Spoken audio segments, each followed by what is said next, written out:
Mais quand tu ne sais pas où tu es quitté, tu risques de retourner où tu es quitté. Le Père et moi, nous sommes un.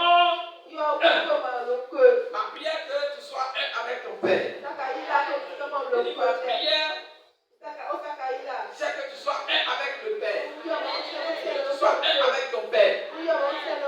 Ce qui a permis à Jésus de dire, c'est qu'il était un avec son Père. En un mot, quand on le tue, on tue qui? On tue qui? Sachant que son Père est immortel. Sachant que son Père a la méthode de la résurrection. Il a la stratégie de la résurrection. Sachant que son Père lui-même est la résurrection. Alors, il n'avait ni crainte, ni peur. Parce que le Père en lui, et lui là à son Père. Le Dieu de ton Père. Quand Dieu dit ça à Moïse, Moïse est vêtu. Savait depuis la maison de Pharaon qu'il a un seul Père. Que ce Père-là, c'est qui? C'est Pharaon. Moïse a été adopté par la première fille légitime de Pharaon. Et ce qui fait de Moïse le premier petit-fils. Ce qui nous donne accès au trône juste après Pharaon. Dieu va t'appeler par sa voix. Dieu va t'appeler par la voix de ton Père. Amen. Certaines personnes viendront te donner d'autres enseignements. Mais je te dis que Dieu t'appellera toujours par la voix de ton Père. Je dis que quand je prends la Bible, c'est que j'ai lu. Alors dans le livre de 1 Samuel, le chapitre 3, le verset 8 à 10. Yes. L'Éternel appela de nouveau Samuel. L'Éternel appela de nouveau Samuel Pour la troisième fois. Et il dit quoi? Et Samuel se leva. Et Samuel se leva. Alla vers Élie et dit. Ouais. L'Éternel appelle Samuel. Et Samuel ne répond pas, il se lève, il va vers Élie. Samuel se lève, il va et il dit à Élie, tu vas appeler, il dit, je ne vais pas appeler.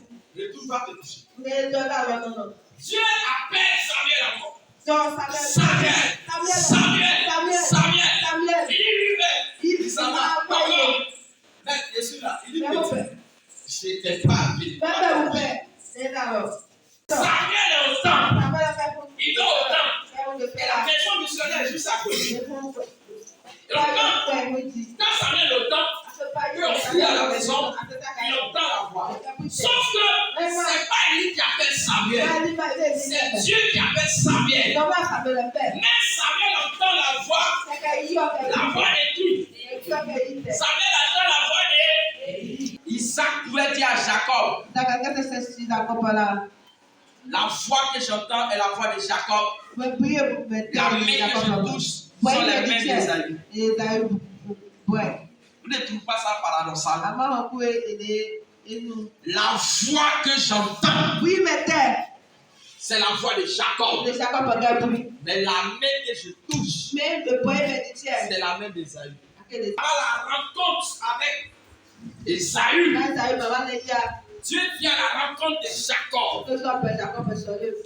Et quand Dieu croit Jacob, il dit on ne va plus t'appeler Jacob. C'est la voix de ton Père qui change la situation. Ce qui lui donne la force, c'est la grâce.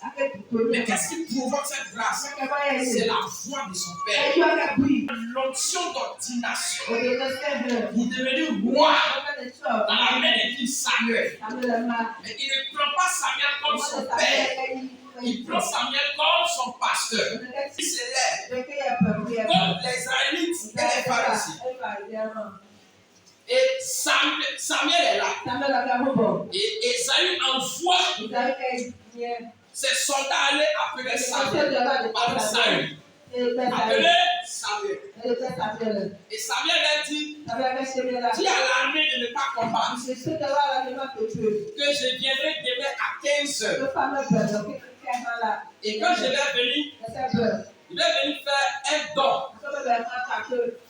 Faire une offrande à Dieu. Et selon les consignes de Dieu, on va suivre. Sinon, Saül était le fils spirituel de Samuel. Il a entendu ça quelque soir. Connais la voix de ton père, elle ne va jamais te trahir. J'ai dit, cette femme ne va jamais te trahir. It's powerful. Elle va te réaliser. Elle va te faire. Au nom de Jésus. It's glorious, oh God. Oh, Jesus. Your name is powerful than any fuss in this world.